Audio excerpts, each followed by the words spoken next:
பிரியமான சகோதரனே, சகோதரியே, உன் வாழ்க்கையில் பள்ளங்கள் நிரப்பப்படும் என்று சொல்லி ஆவியானவர் இன்றைக்கு தீர்க்க தரிசனமாக எங்களோடு பேசிக் கொண்டிருக்கிறார். 2 ராஜாக்கள் 3:17. நீங்கள் காற்றையும் காண மாட்டீர்கள், மழையும் காண மாட்டீர்கள், ஆனாலும் நீங்களும் உங்கள் ஆடு மாடுகளும் உங்கள் மிருக ஜீவன்களும் குடிக்கும்படிக்கு இந்த பள்ளத்தாக்கு தண்ணீரால் நிரப்பப்படும் என்று கர்த்தர் சொல்லுகிறார். இன்றைக்கு ஆவியானவர் உங்களோடு பேசிக் கொண்டிருக்கிறார்.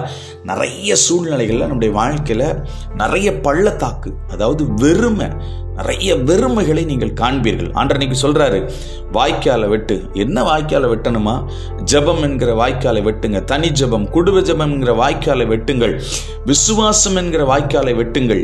கிரியை என்கிற காரியங்களில் நீங்கள் மாறுங்கள். இதெல்லாம் நீங்க செஞ்சீங்கன்னா உங்க வாய்க்கால்கள் அல்லது உங்க பள்ளத்தாக்குகள் நிரம்பும் என்று ஆண்டவர் சொல்றார். இன்றைக்கு இந்த நாள்ல உங்க வாழ்க்கையில எதெல்லாம் வெறுமையா இருக்கோ எல்லாத்தையும் ஆண்டவர் நிரப்புறேன்னு சொல்றாரு. உங்களை பார்த்து தான் சகோதரியை பேசிட்டு இருக்காரு. சகோதரா, உன்னை பார்த்து தான் பேசிட்டு இருக்கிறார். நீ ஜெபத்தில் அதிகமாய் ஒருவேளை தேவனோடு இணைந்து கொள்.